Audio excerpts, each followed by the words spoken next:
TruthSeekah and or its affiliates are not responsible for any strange phenomena that may occur during or after listening to this podcast, which may include the following: heightened senses of awareness, psychic abilities, UFO sightings, alien contact, time loss, out-of-body experiences, ringing in the ears, ESP, lucid dreaming, increased synchronicities, astral projection, telepathy, stronger intuition, levitation, miraculous healings, and or remote viewing. Please be advised to listen at your own discretion.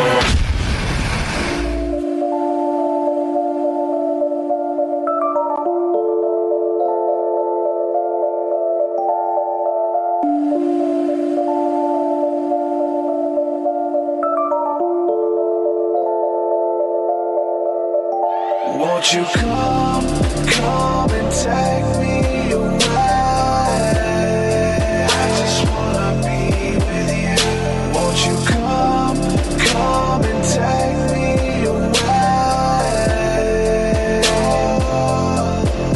To a place to walk on troubled seas, faith to stand when I don't believe. I just wanna be with you. Won't you come and take me away? I just wanna be with you. Won't you come? You are now locked into the TruthSeekah Podcast. Gargoyles! Psychics! Everything's ungodly! Dark savage! Streaming live at TruthSeekah.com. She's not a Christian! Give it up, y'all. Your portal to the paranormal, esoteric, and all things spiritual. She's tampering in dark-sided stuff! And now, your host, TruthSeekah. Ladies and gentlemen, how's it going? I'm TruthSeekah. This is the TruthSeekah Podcast. I'm excited and delighted to be with you guys today. Shout out to everybody holding us down live in the chat room. Chat room filling up right now. So shout out to everybody holding us down live. Shout out to everybody listening on their podcasting apps. And so we got a good interview for you guys today. I'm excited about this one. We're going to be speaking with Jill Mattson about the power of music, supernatural power of music, and creating spiritual encounter by listening to music. And so I think we've covered this subject a lot, but there's so many different ways to approach it, and it gets deeper and deeper the more you study music and the power that it has upon your conscious mind, your subconscious mind, understanding the power of mantra, repetition. Repetition reduces resistance. The more and more you hear something over and over, the more you begin to believe it or agree with it. And we see a lot of people with the mantras and being able to chant things over and over. So repetition reduces resistance. And all right, great. So I want to give a quick shout out to everyone supporting on Patreon. All the new supporters we have now, give a quick shout out to Jesse Lee. Thank you for coming on. Nar Martinez, which is Pastor Nar. Thank you so much for supporting my work. Cache Milan, been supporting for some years now. Thank you for coming on and joining Patreon. Ricky Jefferson, thank you guys, man. It means a lot. So if you want to support my show, support the podcast, my music, and everything that I bring to the table, head on over to patreon.com/TruthSeekah, and there you can sign up for any level of giving and get access to a bunch of really cool stuff. So without further ado, I'm going to bring on my guest today. This is Miss Jill Mattson. Jill, welcome to the podcast. How are you? Good, and thank you for having me here. Oh, great. I've been looking for this. I've been looking forward to this conversation for a while. Something that's very near and dear to my heart is music, is spirituality. So, you know, when it comes to like talking about the power of music, when it comes to talking about just the power of mantra, like we're talking about, music itself is one thing, and then we're combining words and messages and intention into the music. I know you cover this a lot with your work as well, so I think it's going to be a really good discussion today. So again, welcome to the show. If you want to give a little bit about your background, what you do, where you come from, for people who haven't heard of your work, that'd be an awesome place to start. Alrighty. I've studied the impact of sound on your physical body, your emotional body, your mental, your brain waves, sound, how it impacts your digestion, your skin, and also ancient practices from legends coming out of South America and Central America on Lemurian Atlantis, to musical legends of ancient Egypt, China, ancient Hindus, the Greeks, all across the Indians, all across the globe. Up until maybe, 500 years ago, music was understood to be medicine, to alter your personality. It was considered with the spiritualists the fastest way to achieve enlightenment and to alter your personality. In some of these countries like Africa, music would be used as rehab for criminals, to kind of like get in repeats and restructure their habits. In many cultures, music, like ancient Egypt, they would have music for occupation. So it was a work-related thing. So you would have music, let's say, for the sailors, for, maybe rowing harder, for not being afraid of a storm. You would train young people very early if they're going to be warriors, and have warrior-like music to make them more ferocious and to scare your enemies. Music was used to lift rocks, to build. Music was used to connect with spirits and guides, to have communications with otherworldly beings.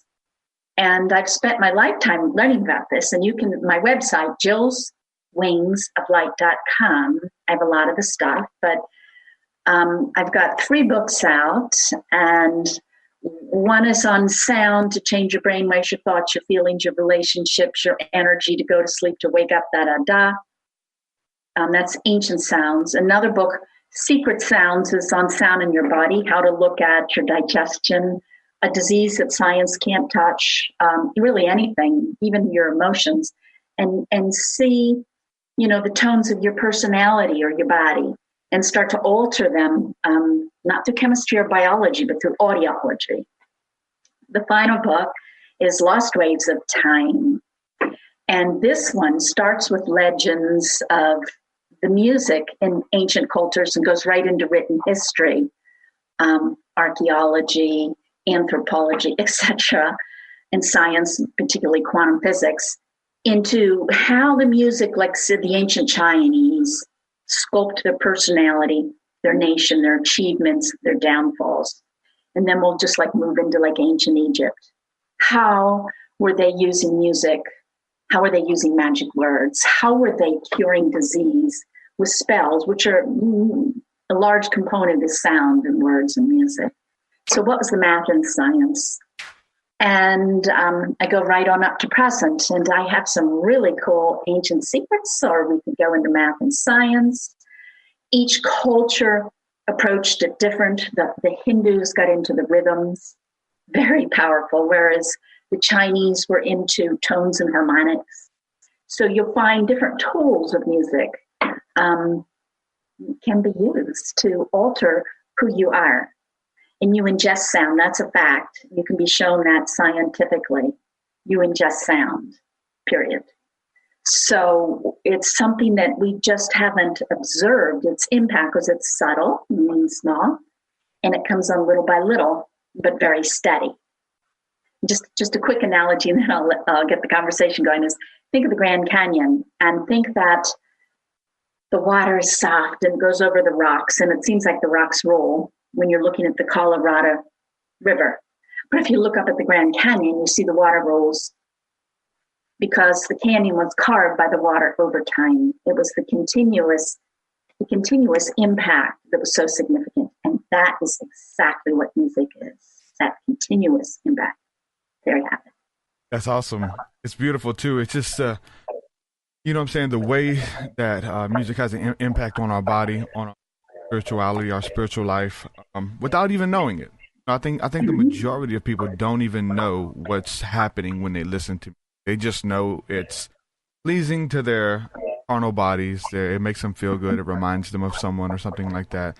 But to really understand what's taking place within that, the power that the person who is singing over you or speaking over you has with the music going on, putting you in hypnotic states of consciousness and things like that. We look at, when you mention in some of these other cultures, I come out of evangelical Christianity, so there's there's a lot of subjects to touch on when it comes to music. But when we look at the Hebraic understanding of it, we see the prophets of the Old Testament, and they had the school of the prophets, and they would always have music with them. They would always bring, they would always have instruments and playing psalms and songs and singing to their creator and connecting and stuff like that. Pythagoras and his sect, his belief, they always started off the day with singing praises to God or towards the sun, and ending each day with these praises and songs, and they really believed in music as well. So looking at that, you spoke about the rhythm coming from the church realm. Some of them were really taboo when it came to rhythm. They would say that it was certain tones and certain rhythms that you couldn't play that were offbeat, that would summon demons, or and I think a lot of this is superstition because I don't think they really understand it, but they would, if you played off beats or fast beats, they wouldn't have that in their church, and a lot of churches will not let you have drums within their church because of those rhythms. Well, let me say first on the pitches, and then second I'll address the rhythms. In the ancient world, they believed that to be a better person meant you fill up, quicken, the Bible would say, you fill up with light, higher energies, and that this was most powerfully done through music. And the biggest thumbprint that God's left is nature. And they had a different idea of mathematics than we do. Mathematics for arithmetic or counting like we do, they would consider the low form of mathematics. But at any rate, they had a way of mathematics of building blocks and shapes. And they would come up with a number pattern, say the Fibonacci pattern of numbers, which when using their little mathematics methods, produces the spiral found in the galaxy or in a beehive. At least 10,000 times you find it in your own body. So Mother Nature, both heaven and earth, uses certain number patterns in its geometry. When you look at the forms, it's not all creative. It might look that way, but it boils down to very similar number patterns. These number patterns were always used as cycles per second, and they were their musical scales. In ancient times, from the Chinese emperor to Egypt with their Baknama, and the Hindus, the Greeks, they're all using number patterns in nature found to make their musical scale. We don't even hear these anymore. I have them in my Paint Your Soul CD, but they're gone from the planet for the most part. And what they would do is that they would tune to God's handiwork, to God's thumbprint. And they had like the solfeggio tones is a really, with using some of their methods, comes into a 369 power. Tesla and Kepler talk about it more like a powerful force. So my analogy, my easy way of trying to think of it for me is like, if God were creating the world with an Etch-a-Sketch, it's a toy where you can make a straight line or a curved line. The straight line would be the Fibonacci. The curved line would be the got it backwards. The straight line would be the solfeggio, where the curved lines would be the Fibonacci. And if you look at just this pattern, again, they're all derived from nature. In the Fibonacci, for example, if you divide two neighbor numbers, you come up with 5. And if people saw Dan Brown's Da Vinci Code and you see the star, 5-pointed stars, it's a phi machine. Nature's full of phi. Your body's full of phi. It's a staple in our world. And all ancient music would emulate this to be one with God. So think of the Catholic Church, let's say 300 AD, and their competition is this old Sumerian mysteries, ancient Egypt and her mysteries, the Druids and their mysteries, and Greece. All using music, all using phi in music. And many of the cults or sects, like the Bacchus sects, they'll use a frenzy beat to get into a state of hysteria, to kind of leave your consciousness, kind of a thing. So they're all using music God. Yeah. And so what the Catholic Church does is they call it music diabolus. It's still in the records. You can read it. It's still in writing. That any interval that equates to phi, or the Fibonacci of this beautiful curve, was music of the devil. And you were excommunicated. You were done for if you touched it.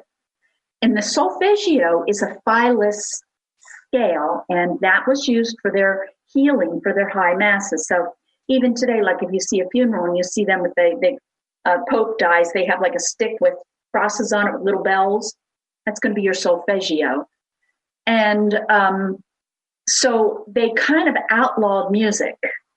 In the early Gregorian chants, the early Catholic Church, Gregorian chant is not on our scale today. It's not like our music. Think of wind chimes. It has no beginning, no end, no phis, which is in our musical scale that we listen today, on one note. And there was only one voice with no accompaniment. So they went from the vast use of music to heal your body, to get you closer to God, to change your personality, to total silence, like a vacuum, like a void, save one voice. It's called plain chant or Gregorian chant. And it's just kind of funny because I think in the void, gestation begins. They almost outlawed music. And yeah, they were against fast rhythms. And yeah, they were against any use of music to copy the natural world. It was competition. Yeah, they understood that, especially with the big cathedrals that would just echo and reverberate music and you know what I'm saying, the organs through the halls and, listening to the people who designed the cathedrals, however, were in many ways rebelling against the church because the cathedrals are full of phi.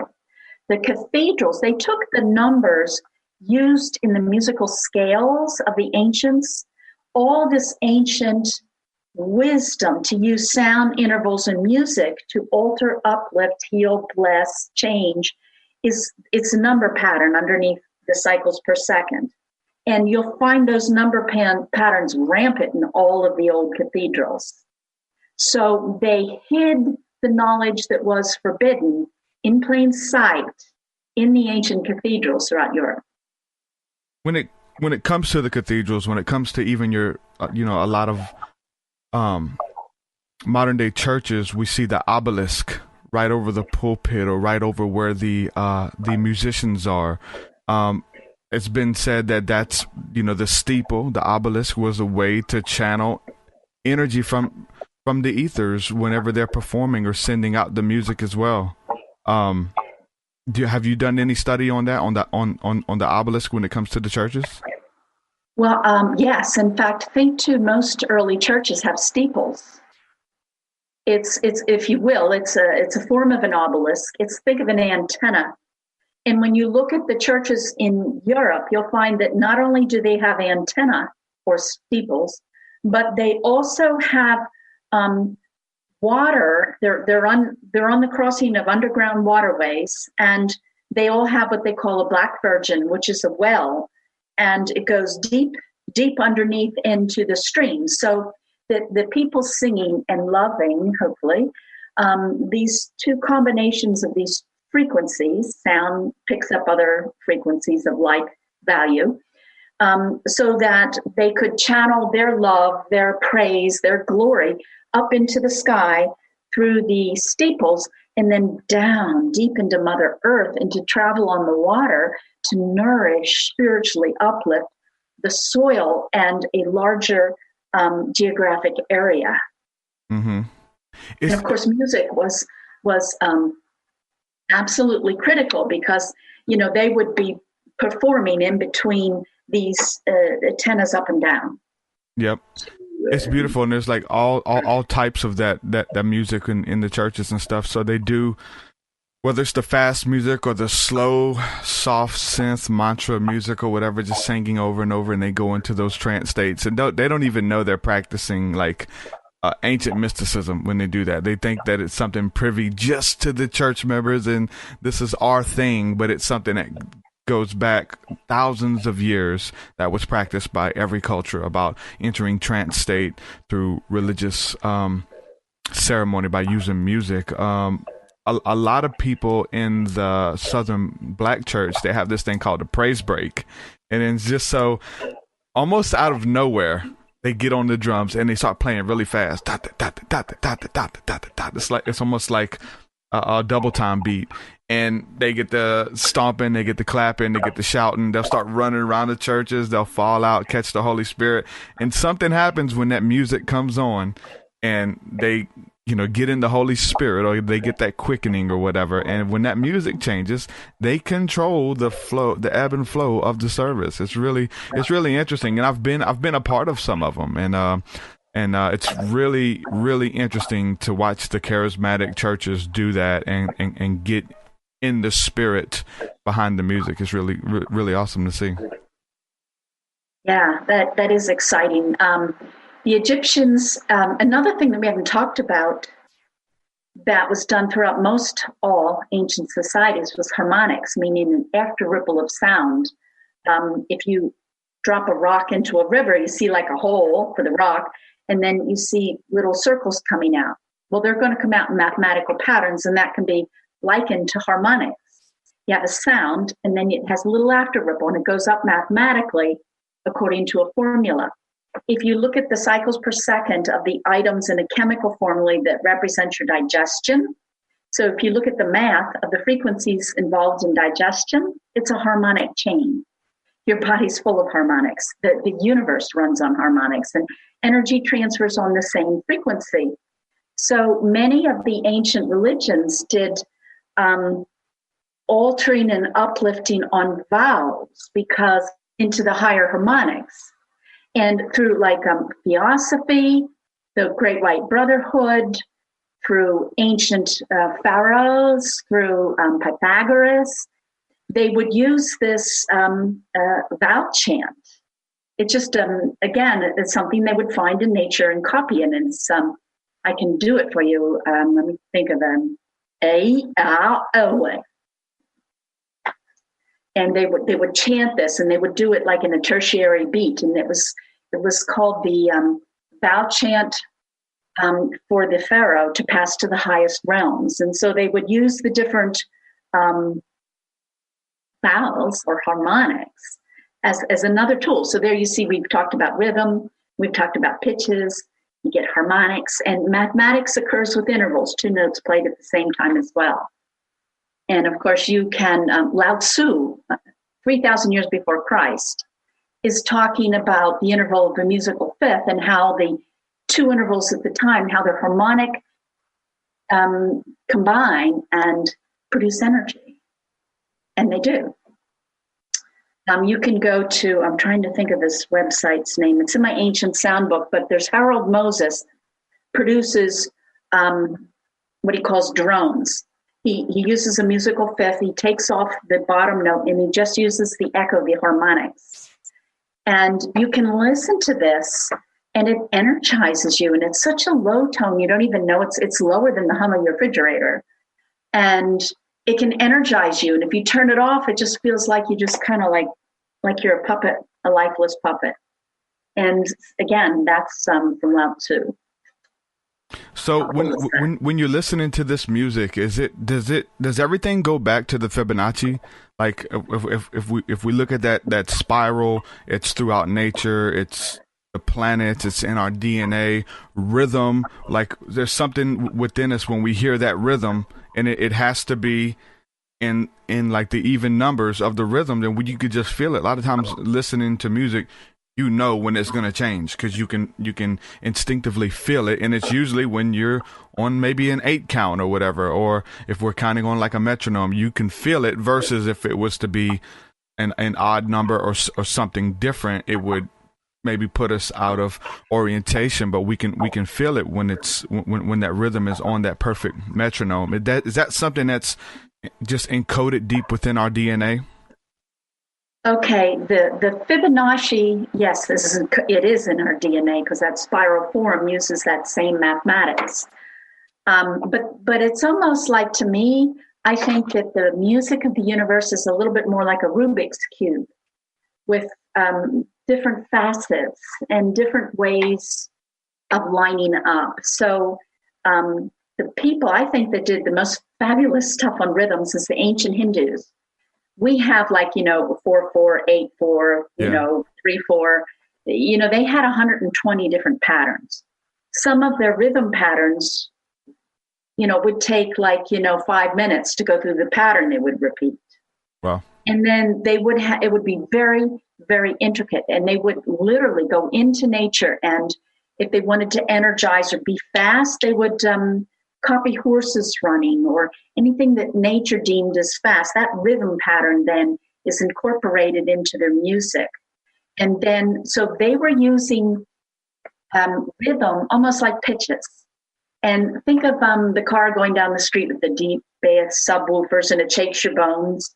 Well, it does shake your bones because they're the same frequency and energy transfers, but you can feel the pulsing of the low cycle per second. It goes long, long, long. So you're counting it. 1, 2, there's a rhythm, there's numbers. And so rhythm, so pitch is in rhythm. And then if you think about a drum beat, bum, bum, bum, bum, bum, bum, pitch is involved again. So it's kind of like pitches and rhythms interact. They have relationships. And my way of mathematically looking at music is that you can heal with rhythm, you can heal with pitches, and you can heal with both of them. And that's what ancient people did.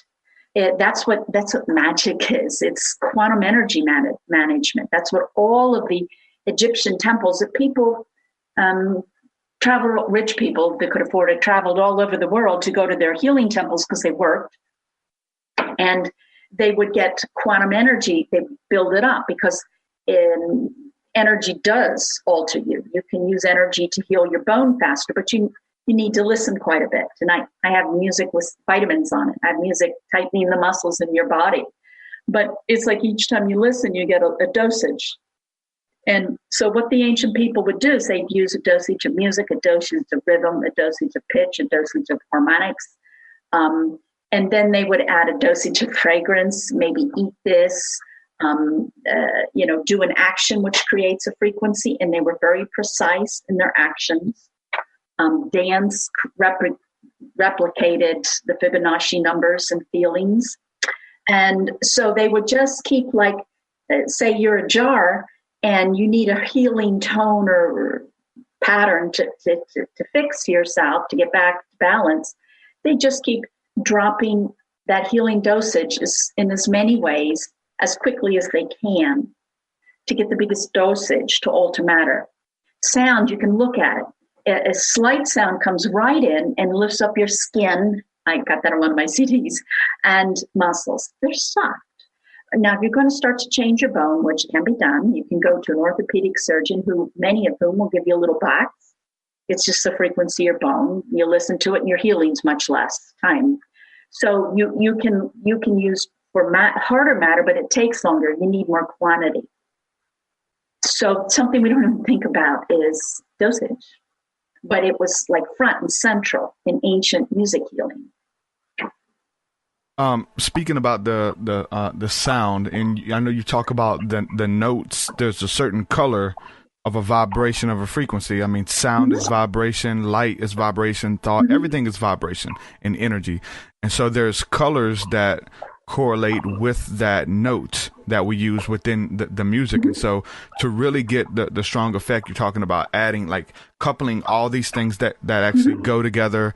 And even the light or the font, color of font you would use for an album cover, or even like the light that I have projecting behind me, these type of things, they come with a vibration, but a feeling as well. Like you can feel the vibration. We feel the vibe of the room change. You can feel that vibration. And it has to do with color. So is that how we would get the full effect of the healing for that note that's being played, whether it's the 432, we're tuning to that, getting with that frequency and the colors that actually come along with that? Yes, absolutely. I have a CD called Contacting Angels and Masters, and the ancients way would define healing in terms of the rays, which oversimplification means the color rays. And so you'll find that like red, you can count the cycles per second of light. That's math. And if you take that down musical octaves, which is done just by dividing it in half, you'll see that the musical note is C and red correspond. And that's a colored light. And in this music, what I've done is because digital music goes up and down, I've taken music and put it in the key signature of red and orange and yellow, the rainbow colors. And then I channel angels and masters. So I put in like the pink masters and angels under the music in pink. And then I go into orange, think of your Dalai Lama, think of your Hindu masters. They usually come in an orange. So I'm channeling them. And then I put in the music and then the harmonics of orange and the harmonious notes of orange. And then I go through the rainbow. So color is exactly the same frequency. And let me also say that within the body mathematics, that there's two formulas that can be healing, because colored light math is a little different than opaque colored math. And they both have benefits if used properly. But that's a side point. Going back to the colors, you'll find that your emotions or things can be counted, have been in ancient times. With the software from Bioacoustics, Sherry Edwards, you can see in my Secret Sounds Ultimate Healing book that you can measure your emotions as well as anything else, and they're going to line up to colored lights. So I tend to be a very soft person. I line up in blue, go figure. And I have healing flower symphonies where we'll go into a certain emotion, copy it with a musical note, and then I'm using Pythagoras' catharsis. So you take out the negative end, so you can take out your anger and then put in something else that's the same frequency, like unconditional love. And, I have these healing flower symphonies where I'm taking off the Greek idea. You can take off the negative emotions and then put in the positive. So you can look at healing your physical body, your emotional body, your spirituality, in terms of colors, in terms of pitches. And I like to think of enlightenment as health. It's white light. It's got equal amounts. It's got representatives, healthy representatives of every color, of every note, mastery of all your physicality. All of that is simply saying enlightenment. And the ancients did that primarily through sound. The Hindu masters would do it also through sight. So that you look at a yantra, sacred geometry, and they would say, if you spend most of your life looking at this pattern, this drawing, you'll achieve enlightenment in one life. If you don't, that's okay too, but it'll take you maybe 800 lives to give you an idea of the potency of looking and spending time with sacred geometry. Well, you can look at that yantra, or you can listen to it as well. It's all math, it's all sounds. And if you see from that example how powerful sight can be, then know that music is even more powerful. We just don't pay attention or have the consciousness to sculpt what we need to listen to for health on any level we choose. Two questions. Is white light the highest vibration? Because, I think most people just say, instead of breaking down the colors, they just say envision white light, send white light, envision white light. Is white light the highest color or the highest vibration? First question. Second question, is there a chart that will let us know? Do you have a chart, or maybe it's in your books for some of us who, don't have as much info on it, on which color brings the emotion or does the healing to actually break it down? Most of us, this isn't common knowledge for a lot of us. Yes, it is in, I think it's in my Secret Sounds book. And I think, I'm not sure about this, but if you look at nanovoice.org, this is the work of Sherry Edwards. The chart that I have is her mathematics. And her other site would be soundhealthoptions.org or net. And look for the Nano Voice. The Nano Voice is a free software program that'll break your holographic voice, everything in your body's holographic, into component pitches or colors. And when you download that software, there's a little tab that you can download a chart that would correspond body parts, body processes with colors, with notes, with emotions. It's also found in my Secret Sounds book, or very inexpensively, if you do my Contacting Angels and Masters CD, I teach about this, and then I demonstrate it, and then I combine the angelic essence and energy, which is holographic, which you can channel, which you can recognize, which is right on the tracks to absorb. So there's 3 ways to get it. Good stuff. Yeah, there's a lot of people leaving comments, and you're blowing everybody away. This is really a breath of fresh air to have you on. When it comes to healing, it comes to the light. So someone mentioned in the comment, they said that white light combines all colors. So white light would be all colors combined. Is that good? Okay. Another person was. The thing of God is the alpha and the omega. Because opaque colors combine and form black. So think of the void as maybe gestation. Some of the body mathematics for healing will follow the mathematics for colored lights, slightly different. For opaque paints is slightly different than that of colored light. And they're both very healing. And to get a whiff of how these ancient people were so sophisticated, they had musical scales for colored light, for white light, and for opaque light as well. How cool is that? This is 4,000 and 5,000 years ago we're doing.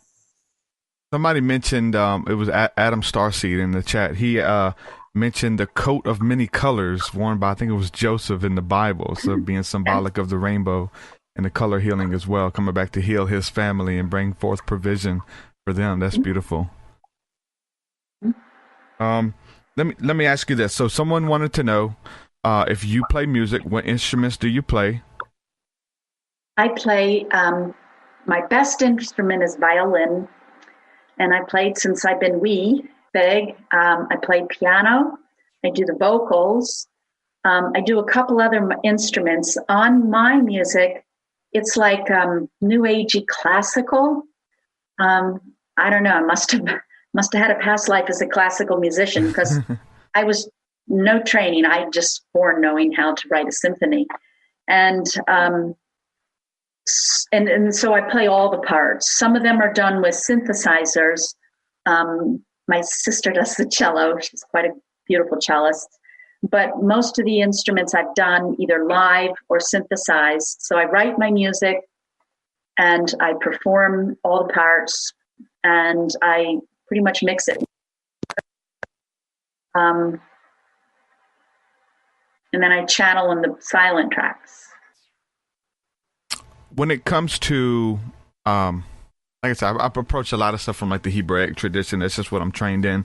We talk about the psalmists, the prophets. And so King David and the stringed instruments. And it's so beautiful to look at, like, I'm sure you're familiar with the story of King David having his harp, his stringed instrument, playing it before King Saul, who was tormented by evil spirits. And when King David would play, the evil spirits would subside and peace would come and the spirits would leave. So he would have beckon David to come to play the music so the evil spirits would leave and he would receive peace and things like that. Coming from the aspect and realm of a psalmist, understanding like that there's power in the music. We've been discussing that this whole episode. There's power in the music, and there's power, something that you've talked about in some other lectures and discussions you've done with the intention with it. So creating the music or creating anything really, and that higher vibration or lower vibration or whatever you're going through at the time when you create something, whether it's an artwork, a painting, a song or whatever. You even talked about, I think it was knitting some pajamas for someone. And if you created it and birthed it and it has that energy encoded in it, being able to impart energy as a psalmist, someone who is able to grab that stringed instrument and play and have an idea or that peace or that healing or whatever, to want to transmit that with the stringed instrument, with their intention lining up together, is the biblical look of a psalmist. And I've been in services where, and I don't know if you've seen this at all, because I know you do a lot of settings and stuff where you play the music, where you had that intention, you want healing to come forth, you want new life, rebirth, these things where people are going through trauma, healing childhood wounds and trauma just by the music. And you sending that forth. I've seen people weep and cry and having encounters with the divine just because of that music being played as a psalmist. You have any experience with that, or just seeing people encounter healing themselves just through the music and the impartation of that vibration or healing? Absolutely. Think that we all have a voice, and our voice is composed, and it goes to our vagus nerve, which hits pretty much every part of your body. Your voice is holographic, and it vibrates every frequency in your whole body. Now, our conscious mind is only maybe a piece of who we are. So there's also a subconscious mind, which gets added into our own music, unbeknownst to us. I like the idea that I found from the Yellow Emperor and the early Chinese stuff. These very evolved beings would pray, become pure, work on their personality, their purity of thought, their love. This is a Hebrew thing, is to go through the alphabet and say A, P, and get in the habit of everything coming out of your mouth being patched with love, so that your voice is a healing tool. And so these Chinese people would look at their purity, their sincerity, their love, and their different qualities in terms of their conscious, and doing it long enough to make a habit to start to work, because the habits will work in your unconscious mind. So they're the biggest packet of light before they would even touch an instrument. So you would go through maybe years of training of purification before you'd begin to learn music, because not only does your intent, but also who it is that you are transfers on your voice as well as your music. And when you find that the people I found that did the most with emotions was the Pythagoreans. They're greatly into mental health and curing everything through mental health. So the future of their country is going to be by people with virtue. And so they're going to play virtue in their music. And in some people, like if you're terrified, you get PTSD, like playing Yankee Doodle Dandy to kind of get you all brave ain't going to work. It's like you have to pull out the fear, the terror. And that's done with somewhat similar music. And I have healing flower symphonies. I do that. And then I put in the frequency of a flower, a matching flower, and a matching flower remedy. But I'm doing the same thing where you can pull out the negative stuff. And tears are it's like opening a porthole, a gateway to allow your unconscious, all these pains from childhood, from people you live with. You're not separate energetically from people in your space, from the place you live with, from a physical accident. All these things can be into your body, and we usually stuff them so that we're not conscious, so we don't feel the pain, and we lose the joy because we kind of numb both pain and joy at the same time. And so they would use music in to make people cry, to kind of like open the floodgates, maybe flush your negative emotions. And then they would use not only the uplifting frequencies, and many musicians, myself included, I channel when I play. I can feel someone coming in the back It's very slight. In fact, I have to go to the pressure on my kidneys. But at any rate, so I can feel when I get inspirited and I get a little support. So, and I think all musicians do that. I don't think I'm special. It's just a matter of how conscious you are of being inspirited. And so, you know, when you're talking about spiritual healing with music, you're talking about the being who's the musician, the intent, which is an emotion. And if you have ill intent, there's not going to be any healing in that music. But you can do a lot of negative music if you have positive intention, and then take out. That's kind of like inviting someone else's negative music, negative emotions to transform. So you can use music for catharsis, and you can use music to bring in higher energies, joy. And I believe that I channel stuff so much better than who it is that I am. Yeah. You know, we're just antennae. Musicians are everybody is, but especially artists and musicians. And so all those ways are a way to alter you and heal everybody in close proximity. I heard you give the analogy of the potato sack with holes in it, and so when you get the healing, or you're trying to walk in a higher vibration or receive light or hold water, it's kind of hard to do. We have to patch up those holes first, right? Yes. I don't know a person that doesn't have a lot of pain, that doesn't have childhood stories, that doesn't have physical stories, live with someone who has problems, auto accidents, problems at work, abuse. So, and for those who believe in past lives, think about that. Or if you live in a place like, let's say you live near Gettysburg, Pennsylvania, all those people died and left that negativity in that ground. Oh, yeah. You feel it. Yeah. So we get this incredible spring of negativity, and it's like we need fed a lot. And we can put music on in the background. We can sleep with it. Low vibe is very fine. It's healthy for your body. You get little tiny cell-to-cell transfer, like on your arm or in your skin. There's different ways you ingest sound. Is that something to do with the goosebumps we get, or we feel the Holy Spirit? You feel that sensation. I'm getting it now talking about it, but you feel, you get the goosebumps when you feel that something you connect with or touches you on that soul level. I'm feeling it right now, even as I'm talking about it. It's awesome. I believe, this is just my belief, that all of us, we're much greater than we think we are. And our physical body has intelligence. So your physical body knows it needs, let's say, the musical note C. In other words, your physical body knows it needs a certain nutrient that may be found in a cherry, for example.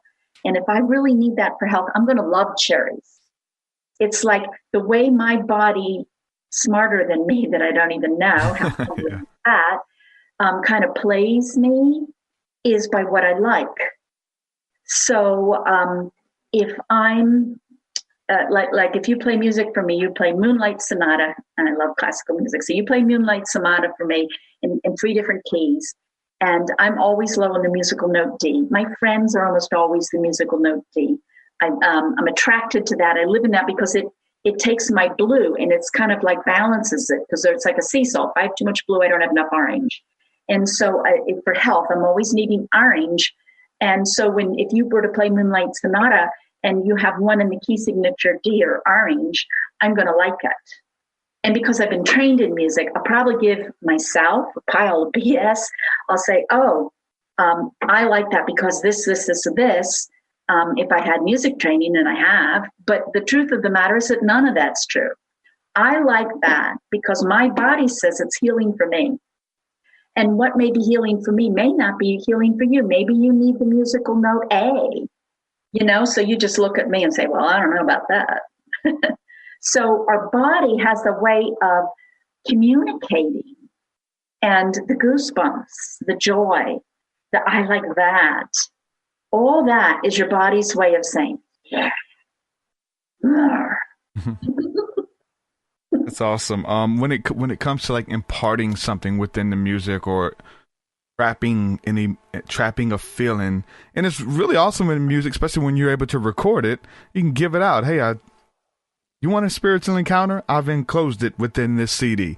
And that's kind of like what I've done with my music. And like the places that I've been spiritually, enlightenment, love, these places I've wrote these songs and put them into the music. And we've also went in and recorded mantras, but turned them down, and prayers and things. So when you're listening, I like to say you can't hear it, but you can feel it. Like you can feel the mantras and the prayer and the blessings being spoken over you.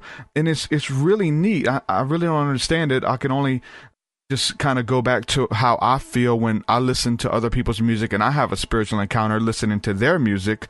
Now the same thing's being done to my music. I'm able to go through this encounter and record it into a CD, give it out, and then other people's worlds are blown. Like they just had a spiritual encounter, their life course changed by listening to what was encoded, the wisdom, the knowledge, and just the experience, the tangible presence there that's within the music. And it's really interesting how we're able to do that. We're able to record it. People can listen to this back later. I've been a part of prayer sessions online where we say out prayers and blessings, and somebody will watch it 2 years later and they'll leave a comment and say, oh, I'm in tears watching this. I'm glad I found it. It's been 2 years. It's encoded within the audio, within the sound. So it's a really beautiful how we're able to do that and capture the emotion, capture the spiritual awakening, and hand it out. And if it's for you, if you're ready, it will take you on that journey. It's so beautiful. Well, let me go back to the quantity idea. Here's an idea all across the ancient globe was that, again, we have the frequencies in front of us. We know the math, read my books and stuff, but you create this beautiful spiritual music. So we have the tool. The question is, how do we get it out to more people? And how potent is it? How strong? And so what they would do is that they would feel that each person has the capacity to love. And so if they were going to have a chorus, for example, in the Hebrew temple, their orchestra was like 4,000 musicians. I mean, like, woo! Yeah. I mean, I live in a town that's smaller than that. And the deal was that if each one felt love and connected to the divine and pulled down some of this higher spiritual awareness, then the impact would be felt by the population. It would be go into the ground. It would affect people walking later. That it's like they're creating like a bubble of love. The Hindu mantras, when they're attributes of God. So let's say we're singing a mantra and it's on, let's say, mercy. So we're the people singing a mercy. And so you have people 3,000 years ago singing this beautiful song that makes you feel like mercy. And then they put like mercy in it with each time it's sung, and it's passed. And it's like, it starts out like a little snowball. And each time people listen and have this beautiful spiritual experience, they kind of like exchange energy. It's like you leave a droplet of the blessing you got, you leave it right in that music. And then it continues to go on. And the ancient concept was to spread the blessing, to spread the music, to spread the joy. And when you listen to it, to allow it to make you feel whatever love, joy, whatever you want, and like add it to this like timeless snowball that goes into the future and affects more and more and more. And of course, the bigger it gets, the more overwhelming is the love and the joy to kind of awaken or induce somebody to let down their guard and just open up. In a positive way. That's awesome. Whenever you talk about like all the mystics or the musicians gathering together to all play music in unison, it's funny because this is like stuff that was done in ancient times. In the West, a lot of this stuff is new. When we talk about incorporating the Fibonacci sequence into the music, there was a band called Tool. They did that with their song Lateralis, amazing song, where it's just not just on that 4 count, up 2, ready, go. Just, you know, that simple 4 count. They go back, and you would think that playing this long type of rhythm, but it eventually comes back. You would think you would get lost in it, but it does line up, and if it's done correctly, it can take you on an experience with it or what it connecting. But back to understand like, all of these musicians coming together.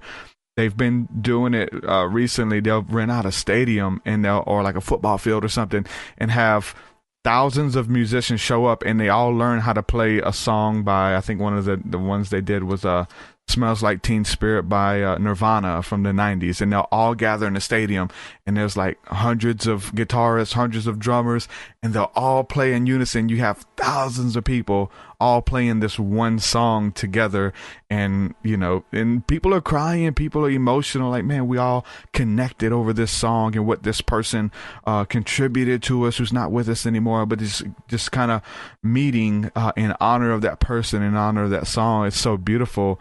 And seeing like the group meditations where they're doing mass meditations, everyone is meeting up, or even doing it online, global meditations, global CE5 contact initiatives, where we're all getting up at this time. This is what we're putting out there.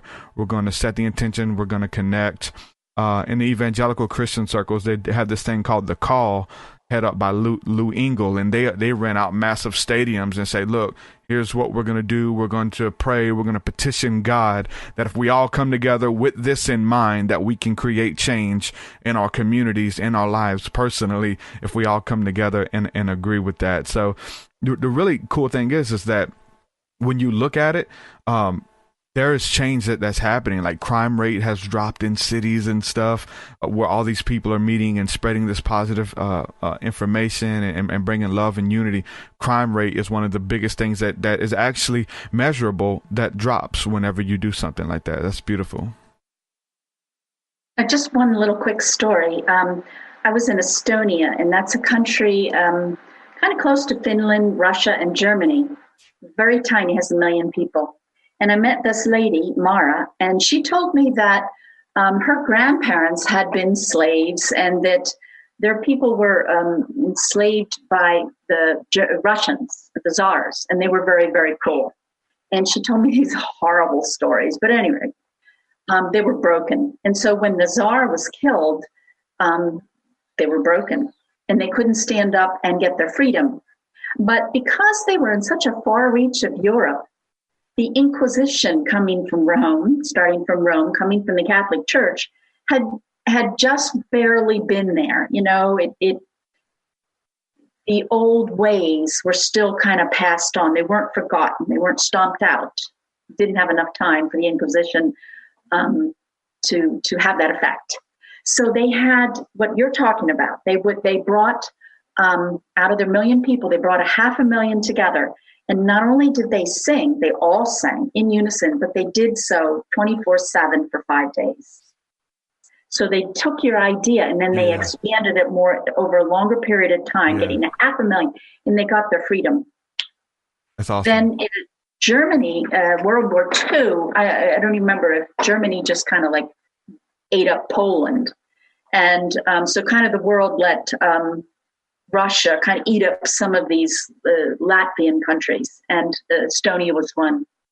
And they talked about how they did like a Russian roulette and would pick out who got to go to the death camps up in Siberia. And it was terrifying. And then in the middle of the war, Germany owned half, Russia owned the others, and they had to go fight each other. So you had fathers killing sons. Anyway, it was just horrible. And they were broken again. At the fall of World War II, they were unable to say we're free. They were a mess. And again, they came together and they did the Song Fest. And they were able to change the backbone of the entire nation and gain the freedom. And today, every 5 years, they have the Song Fest. And what a cool idea. Again, it's quantity. It's like, we've got the tools. Now let's just implement it more completely. Yeah, it makes me think of there's a church, a ministry called IHOP, which is International House of Prayer, and they have this thing that they've kind of coined, which is 24-hour prayer. They have prayer rooms dedicated where they have people in there 24 hours a day. They have a schedule. Okay, when you leave, this person comes, and we're going to have continuous prayer, whether it's praying for our nation or praying for this or that. That's what they're doing there 24 hours. But they also have the music thing as well. They do 24-hour worship where they have bands and worship leaders and people playing music I mean, 2, 3 in the morning while most people are asleep, these people are offering praises to God and connecting on that level. And it's just a really cool idea to have that 24-hour prayer and to line it up and do it. But it seems so innovative, like all of this stuff. Let's get 1,000 people together to play this song. Let's do 24-hour prayer, 24-hour worship. Like, this is ancient stuff, you know what I'm saying? We're just kind of going back to what the ancients were doing and what was working for them, what they believed to work, and we're trying to implement it now. And if it's done right, we're like revolutionary, but it's just copying something that already worked, that some reason, the Dark Ages, I don't know what, but we've forgotten a lot of this ancient science when it comes to music and spirituality. And so to see people incorporate it, I mean, I'm doing it in hip hop, something totally different, you know, but to see people go back to the ethers through prayer, through studying or whatever, grab this idea and bring it back and make it modern, you know, introduce it to a new generation, a new era of people who have never heard of that. Maybe, their grandparents, nobody's heard of that. And it's a new idea that's making healing tangible, whether it's through connecting through music or through prayer, or whatever the ancient practice is of drumming. And so that's what I try to do. I study syncretism, to study like all the religions and seeing how they all connect and how they all claim to have exclusivity to this one idea, whether it's the Christians speaking in tongues or playing the fast beats where they're falling out in the spirit. Like, this has been done by the other traditions like the Bacchus and things like that over the years, going into trance, receiving prophecies for people, you know. And it's so cool to see it preserved, even in Christianity, where you would think a lot of that stuff is taboo, and it is by many sects and denominations, but to see people still holding on to that ancient fire that's still there, man, it's so beautiful to me. Yeah. Here's another thought, just to add another idea, is you find this in England with the Druids. They would do sacred geometry on the land. So they would do places, power places where it feels good. Think to Machu Picchu, or places where people go to have a spiritual enlightenment experience. And they would map them. And then they would often use like a grid-like formula or your sacred geometry and selecting locations across their country. So in England, you'll find, I believe they have like 10 different, you'll find the archaeology remains of all these different chapels. And they're going to create sacred geometry. They're going to be on underground waterways so that they're going to connect energetically. And when they feel good, the idea was that there was some electromagnetic, they wouldn't use that term, but some type of current between them. And so then they would not only do the 24/7, but let's say they're protecting all of England, then they're going to do 24/7 around these sacred geometry spots that tie into nature waterways. The idea of then using the great number of people singing 24/7 and then tying it to water and to rivers and to underground rivers and to like lava flows or ways to take this powerful music and then like lattice the globe with the healing energy, to think of the healing earthwide. And the kind of the engine was sung. How beautiful is that? Yeah, that's awesome. Connecting with the meridians of the earth, almost, with the different energy points and the underground waterways, and how our body's made up of water. I mean, I think it's the same thing. We've done like the studies from who was it, Dr. Emoto's rice experiment. We tried it at home. I did it with my family, speaking the positive affirmations over the rice and the water mixed together, and seeing it change. It literally changed. Speaking positive affirmations and speaking death and curses over the other, and over a 30-day period, the results were there. The one we spoke death over, it looked disgusting. It was molding and nasty. We wanted to get it out the house. The other one was fine. It just kind of did the natural process of fermenting. There was no mold on it. It was like almost like you could still cook it and eat it. So in understanding our body, we're, what is it, 70% water? And so it's the same thing. We're speaking blessings over ourselves and positive affirmations of sound and things coming forth. And that's another thing to tie in with, just the whole lyrics and the things we're speaking over ourselves with the music. We look at the majority of what's out there, like in pop culture right now, it's all just like this negative music and speaking curses and all kind of stuff over yourself and promoting these type of lifestyles and speaking that over themselves. People say, well, I'll just listen because I like the music. I don't even care what they're saying. But these people are speaking all types of nonsense and stuff within the music. And there was something that you said before we went live. You said that people eventually become their music. Like you're eventually going to embody that, where I mentioned repetition reduces resistance, or when it's spoken over you for so long, you begin to let your guard down and believe it.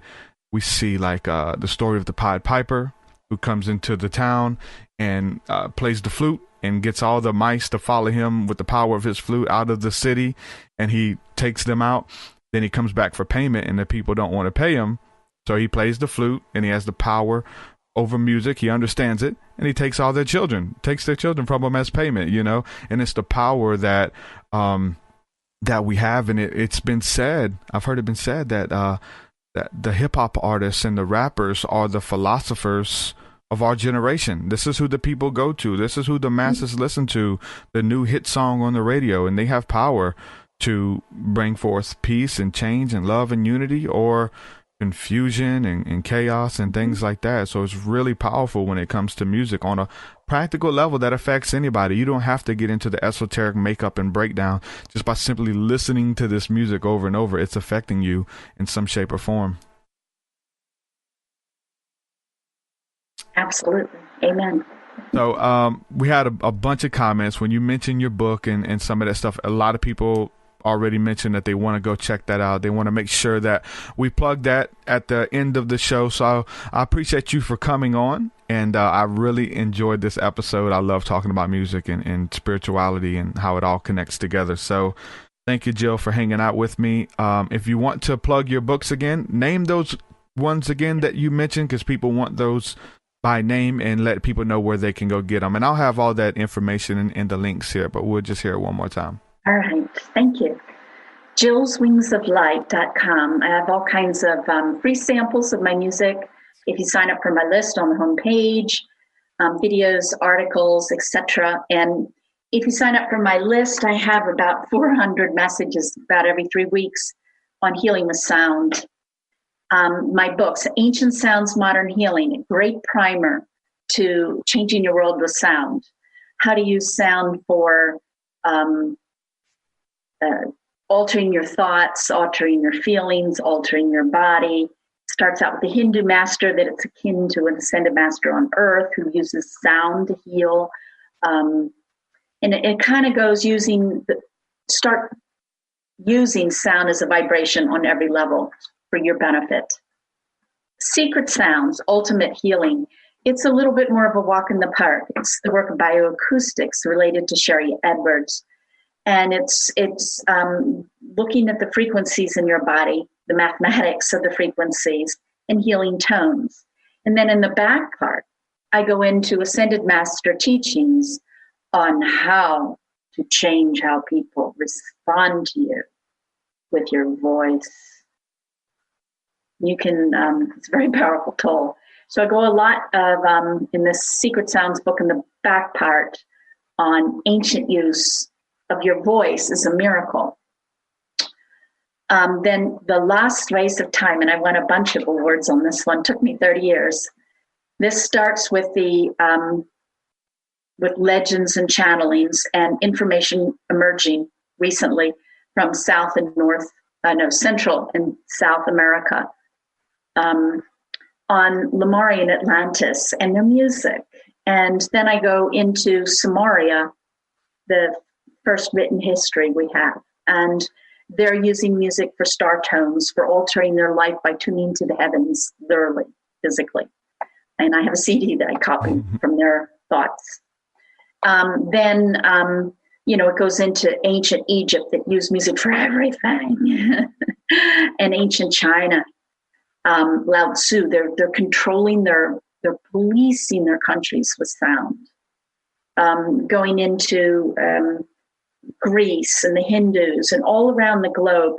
And what I found was, we talked about white light, but I found like they would center on a musical note. And so the Chinese would primarily learn lessons of green. They tuned to green. The Hindus were tuning to red, or that red-orange that the Dalai Lamas and masters wear over there in India. And their complementary colors of balance. And how, as time rolled on, these different cultures changed. They changed their music, and their music changed them. And their music over time, went through the rainbow colors. So as time unfolded, you have music in red and orange and yellow and green. And so we have all these lessons and examples of mastery and challenges and struggles and learning and improvement in each color, in each emotion, in each physicality, in the achievements of each country. And so it just, and you can use a lot of them in your daily life. So it's, again, opening up this paradigm changing kind of thought of we are the children that are following the Pied Piper. We are the children being led out of the city, out of darkness. Good stuff, Jill. I thank you so much for coming on, man. It just, we could go for hours, and we'll definitely have to do it again. Especially you talked about your new book that's going to be coming out in about a year or so. So I definitely want to have you back on whenever that's available. So I appreciate you, and you have a lot of good comments here in the chat, and people are definitely going to head on over to your website and check out your work. Thanks for coming on again, Jill. Thank you. Blessings. All right, goodbye. All right, Jill Mattson, ladies and gentlemen. Make sure that y'all go to her website, support her work, and if you go to YouTube, type in her name. She's got a bunch of lectures. She's been doing this a long time, man. She's really well versed in her stuff, and she's got a lot of good information, man. Really good stuff. Someone says, let's see, talking about putting the being able to transmit vibrations and thoughts in the way that you speak, and your voice and inflection. And so Felix is saying saying that even her words, I think it was Felix who said that it explains why he feels calm when she speaks. And she studied that, right? She studied the language of speech and music and voice inflection and tone. So that's really cool that you just feel that, and you know, most people wouldn't know that unless you said it, but just kind of giving you the secrets there about not being monotone. And I think I'm bad about that a lot of times, just being monotone. But it's really powerful, man. It's really beautiful when it comes down to the science of voice inflection and speaking and communicating an idea, having a thought, and then sending it out. When you speak or when you create the music, right, you're able to lock it in, which is a beautiful idea we explored. But it kind of goes to show you about social media. Like, many of us have, the whole thing is new. Like, how do we discuss with people over the internet about maybe friends or people, discuss issues that are really near and dear to our heart, and we're doing it in chat form and status updates and commenting back and forth one another. I've lost really close friends because of social media and not being able to them asking a question or leaving a statement, and they interpret it because of where they are or who they think you are. They think it as like you're condemning or lashing out, and you're simply just asking a question. Like, when you read that status, if you're going back and forth with people and somebody says, who gave you the right to say that? How was that done? Like, if you was to post that. And so, do you really want to know who gave me the right? Like, how did I come to the knowledge of that? Are you being genuine? Or is it done, who gave you the right to say that? You know what I'm saying? So voice inflection plays a big role in communicating. And so social media, like I said, I know plenty of people, because we deal with religion and spirituality. You see people come and go all the time through status updates and replies and comments. Trust me, it's insane. So I try not to engage in discourse back and forth through text message or social media comments, just because I've done it in the past and I've seen where it's landed. And a lot of people I know who are combative on social media, I won't be their friends on social media just because I enjoy our friendship and I want to be friends in real life. So I'll say, you know what, I'm not going to add you on there. I know you're combative. I know you're always right. I know you already have the truth. You're not here to learn. You're here to teach. You know what I'm saying? So these people, when it comes to voice inflection and communicating over the internet, it's a whole new realm, and this is new for all of us. We're all learning, so a lot of it I won't even engage in, and I have to check myself, because I try to go back with one-liners and stuff, and people, you don't know how these people are taking your comments. So there's etiquette there when it comes to communicating via social media and text messages, and being able to do it or not. So check yourself, people.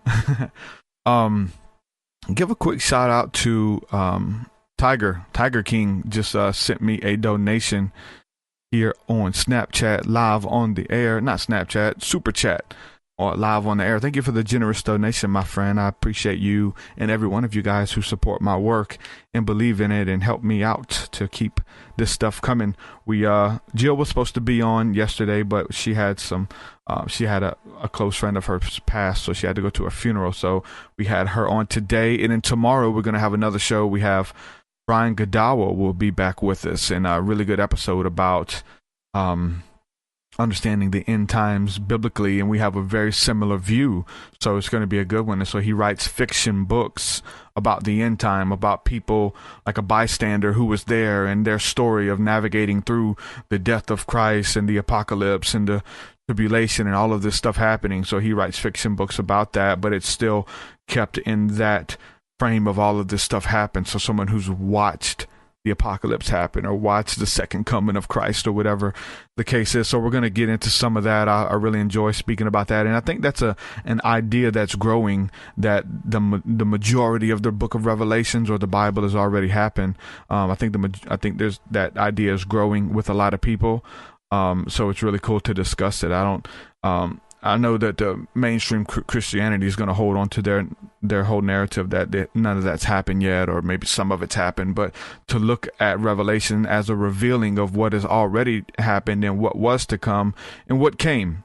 You know what I'm saying? It came, and Jesus gave out certain statements and prophecies about the fact that the end was nigh, and we're at the end, and get ready. And you guys, this generation, all of you're not going to die until you see all of this stuff I'm telling you fulfilled. So really going down that rabbit hole when it comes to biblical end times and the end of the world, and everybody's, this is the end, here is the Christ, whatever. So really, really cool idea to explore from that understanding that the majority, if not all of it, has already happened.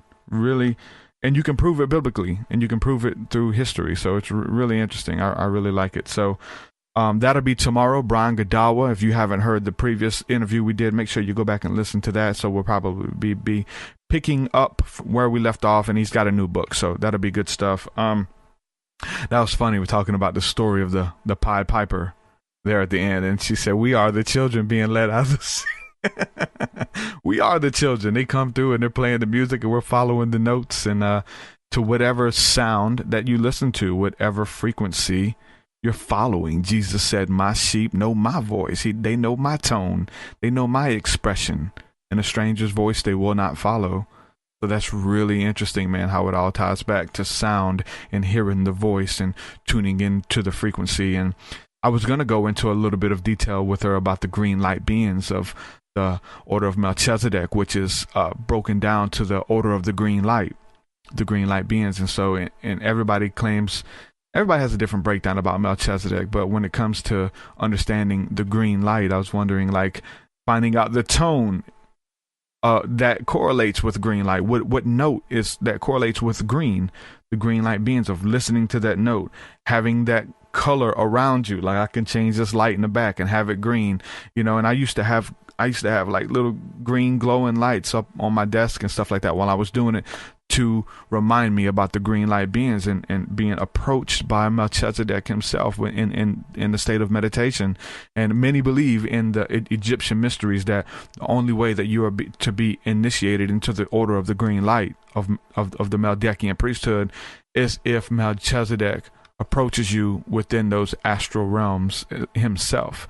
And I've had that happen. I don't know if you guys have ever had that experience of just going in and connecting, and then the green light beings show up and they scan you and they communicate and they impart really beautiful mystical encounters of the silhouettes of the green light beings, or stargazing and seeing the green lights, or good stuff.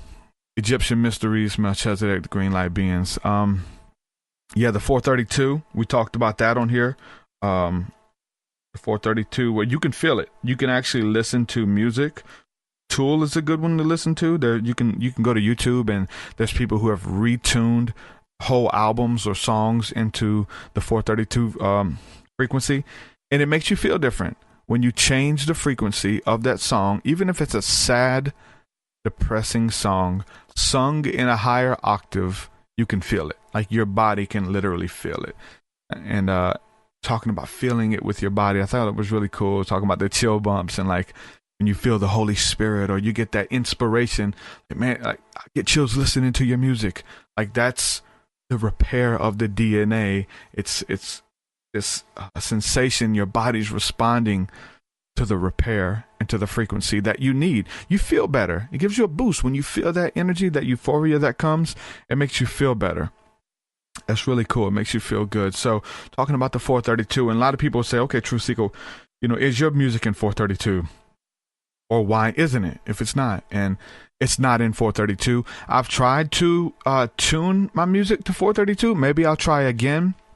But when I did it, the songs that I tuned in 432, and you can actually do this for you guys who want to try it. You could do it with Audacity as a free program. You put your music in there and change it. There's apps on your phone that is a music player app that automatically changes it to 432 frequency. Just the app. Really cool stuff. But I didn't do mine because I tried it and it messes with the tone too much. Like it makes the pitches of certain things go up that probably shouldn't go up, whether it's a tick on a hi-hat, the ticks in the music, so them being at the right pitch. But if you raise the pitch, they just sound really, it doesn't sound good converted. But there's certain songs, I guess, that you can do it and you can feel it, and certain songs, I guess, where it doesn't work. Maybe I'll try it again and see how it sounds. But yeah, check out apps and stuff that do that, and just go to YouTube and type in your favorite. I mean, I've seen Alanis Morissette and all kind of stuff, 432, that people are just retuning their favorite music and re-uploading it. Chris Garner says, have you read Manly P. Hall's Melchizedek and the Mystery of Fire? I haven't. I have it, but haven't gotten to read it. Yep, I've read that. Really good read. It's a short read, too. I like how those pamphlets and stuff are really short. I've got to get into some more reading here soon. I've got a bunch of ancient stuff by Manly P. Hall that's you can't find anymore, and I've got it, and I need to get into it. Stuff on dreams, some old dream pamphlets that he put out, and or books. It's not like a paper book. It's really delicate book. So I've got some stuff I have to get into with that. Tiger King just posted a scripture, and I'm going to look that up just to see what it is. Ezekiel 25:17. Let's read it. I guess, wow, it's a okay. Okay, that's Samuel L. Jackson quoted that. And they will know that my name is the Lord. Chris Barr says, yes, you got some good books. So, yeah, man, I've really enjoyed this. I hope you guys did too. Judging by the comments, this is going to be a good interview. And we created it.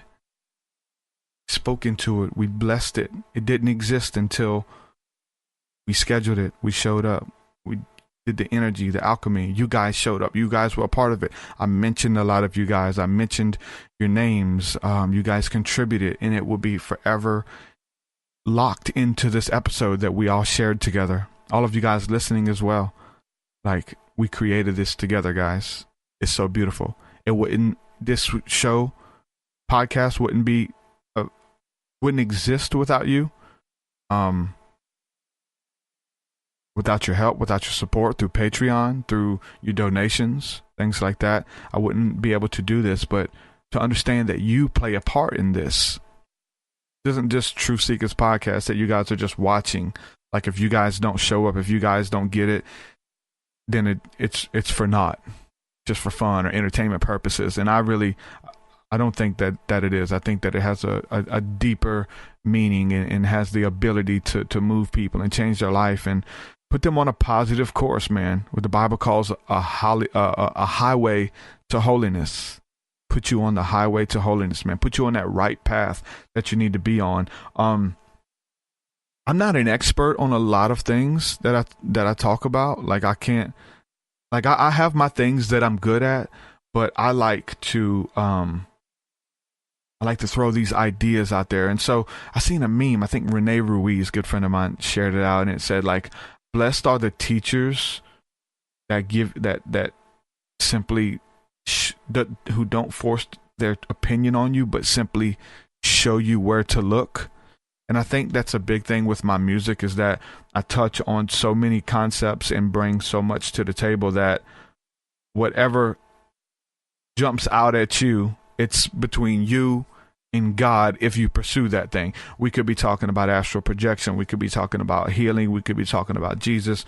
We could be talking about Melchizedek, the starships, Orion, whatever it is. There's so much within spirituality and esoteric mysticism, Christianity, esoteric Christianity, whatever you want to call it, man. Whatever sticks out to you is between you and your God if you're going to pursue it. You know? It's the beautiful thing. So to have guests on here like Jill Mattson, she's a legend, man. That lady is awesome.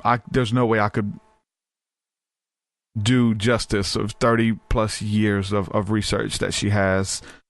She's been doing this for a long time. So to bring that to the table as we break down music together is beautiful, you know. So I throw those ideas out there. And so as you go back and listen to some of the past episodes of these people who are experts on it, there's no way you could be an expert on everything. There's no way that you have the time, you know.